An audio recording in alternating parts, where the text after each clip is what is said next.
So I saw this online. Who do you think the most underrated player is, and who do you think the most overhyped player is in the Liverpool squad? I've actually given this a long thought, and with the underrated one, I've come down to two players, but I think one is more underrated than the other. The first one's Alexis McAllister, and the reason for that is because he gets overlooked sometimes in games. You don't realise he's there, but he does the quiet things very, very good. Unless at the weekend, like he scores a banger like that, and then everyone's talking about him. But if he doesn't score a goal or doesn't get in the box and score goals, then no one really talks about him the way they should.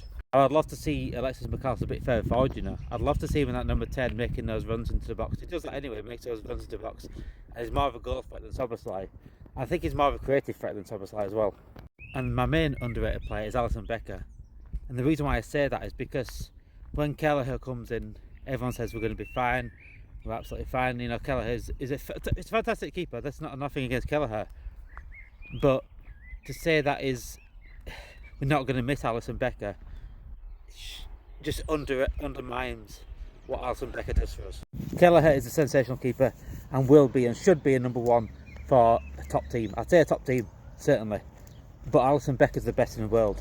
And if Mamardashvili thinks he can come in and take number one spot, he's got another thing coming, because Alisson Becker is the most all-rounder keeper in the world right now. Only in previous games have people realised how much we do actually miss Alisson Becker when he's not there.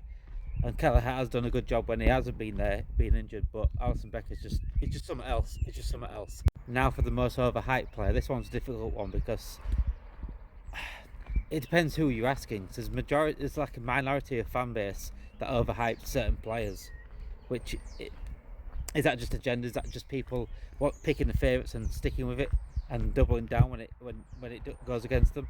And that's why I'm picking Darwin Núñez, because those that are still say this is the main guy, this guy's should be our striker, this guy is one of the best strikers in the world, you are talking out of your arse. What that is what they've done is they've so backed Darwin Núñez to the point where they've got to double down, or they've got egg on the face, massive egg on their face. And this is coming from someone that thought Darwin Núñez could keep up with Erling Haaland in terms of goals, because I thought the way he scored for Benfica and the amount of chances Liverpool create, I thought we created more chances than Man City in previous years, and I thought, you know what, this guy can score quite a lot of goals here. And I don't mind being wrong on that.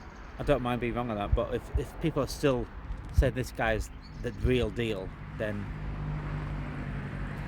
I don't know what you're talking about.